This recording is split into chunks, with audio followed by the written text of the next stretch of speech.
Hello dear student, हम discuss कर रहे हैं JEE MCQ. The velocity distribution in a pipe flow is parabolic if the flow is option A uniform turbulent, B uniform laminar, C non uniform steady and D rotational and compressible. In case of velocity distribution flow हमारा है parabolic है, तो वह flow कौन सा होगा? ये question है एसएससी जेईई 2010 में पूछा गया था। 2014 में ये क्वेश्चन पूछा गया था जो फ्लूइड मैकेनिक्स का क्वेश्चन है। तो इन case of velocity distribution flow हमारा पैराबोलिक है। इसे हम ड्रा करते हैं कि एक पाइप में जो फ्लो है हो रहा है, इस केस में जो हमारा फ्लो है वेलोसिटी डिस्ट्रीब्यूशन है वह पैराबोलिक है। जो हमने ड्रा किया है पैराबोलिक वेलोसिटी डिस्ट्रीब्यूशन। तो पैराबोलिक वेलोसिटी डिस्ट्रीब्यूशन तभी पॉसिबल है जब हमारा फ्लो जो है किसी लेयर में मूव कर रहा हो, ठीक है, या फिर यूनिफॉर्मली मूव कर रहा हो, तभी वेलोसिटी डिस्ट्रीब्यूशन पॉसिबल है। तो इन पैराबोलिक केस में क्या होता है कि यू जो है वेलोसिटी ऑफ फ्लूइड है वह सेंटर एट द सेंटर वहाँ पे मैक्सिमम होता है, and viscosity at the centre वह होता है zero, mu equals to zero.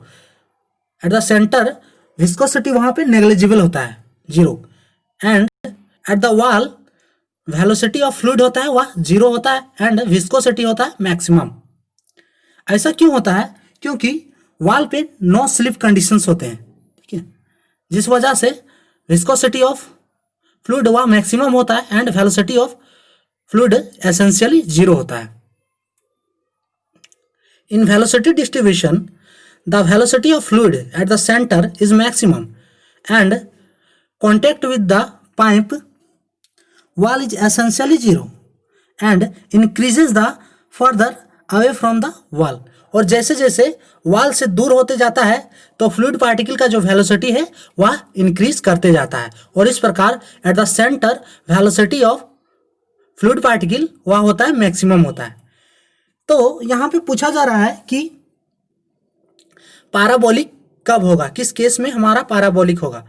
तो पैराबोलिक होने के लिए हमारा जो फ्लो होना चाहिए वह यूनिफॉर्म होना चाहिए, ठीक है। यूनिफॉर्म क्यों होना चाहिए? यूनिफॉर्म इसलिए होना चाहिए क्योंकि यूनिफॉर्म फ्लो है कि in case of uniform flow fluid properties and velocity of fluid invariant with respect to space होता है फॉर ए गिवन टाइम के लिए, for a given time।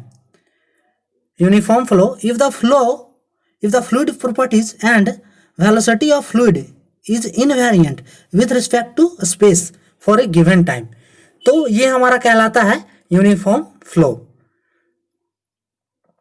तो अगर हमारा properties of fluid and velocity of fluid particles with respect to space varies नहीं करता है, तो यानी कि फ्लो हमारा जो यूनिफॉर्मली हो रहा है, तो जिस वजह से पॉसिबिलिटी होता है जो हमारा कर्व है वह पैराबोलिक होगा।